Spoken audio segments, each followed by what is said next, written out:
Gapo iti riribok nga ipapaay ti exploration activities ti duma a large-scale mining company kadagiti umili iti Nueva Vizcaya. Kini daw ni Congressman Tim Cayton iti DENR naingat a Pannakaadal, tinaingat a Pannakaadal da iti aplikasyon dagiti kumpanya ti Minas sakbay da nga aprobaran. Ada detalye ni Dianne Monica Tucay. Iti pa nakatingiting ti pondo ti Department of Environment and Natural Resources para iti sumaruno atawan iti Committee on Appropriations, sinukimat ni Nueva Vizcaya Congressman Tim Cayton, ti aksyon ti ahensya iti permiso dagiti pagminasan iti probinsya, nang runa tinalatak nga aplikasyon ti maysa a large-scale mining corporation. Impatang ti kongresista ti kinapatag tinaerteng apanang sukimat iti dokumento ken legalidad dagiti mining exploration permits a may papaay iti probinsya ti Nueva Vizcaya.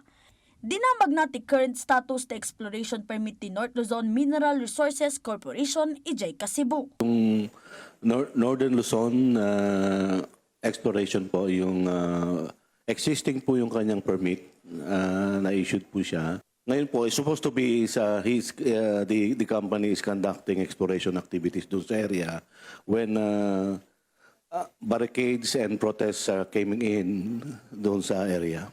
Impaganatgat pa ni Cayton at ti exploration site ti kampanya kat ada iti unag ti ancestral domain ken asidag iti watershed. Agpada iti kasasaad dayto iti Dupax del Norte nga adaan iti strong opposition ti publiko. Awan pa iti public consultation angay. People within the area were deprived of being consulted. I think many petitions already filed in the regional DENR MGB, including the National Central Office. Pero hanggang ngayon wala hong resolution on the matter. Ti issue iti environmental protection ket agbalbalinan nga issue matlang iti peace and order. Isu akid kidawan ti opisyal ti konkreto nga adang ti DENR ken MGB iti daytoy. We'll conduct an investigation doon sa mga alleged na mga claims po ng mga against doon sa exploration activities. But yung one of the concrete move po ng DENR is it suspended po yung operation ng isang AP doon, yung sa Google. It's currently suspended pa po yun. Hindi pa po pinapayagan silang gumalaw doon. Tubtub nga ron ba't iti umili ti exploration application iti Santa Fe ken Aritaw, anas ken asukimatan ti ahensya.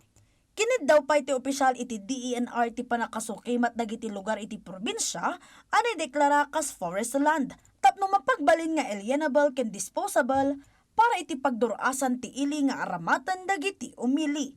Namnamaan na asuportaran ti DENR ti ipila na alintag para iti reclassification ti daga iti nasao a probinsya.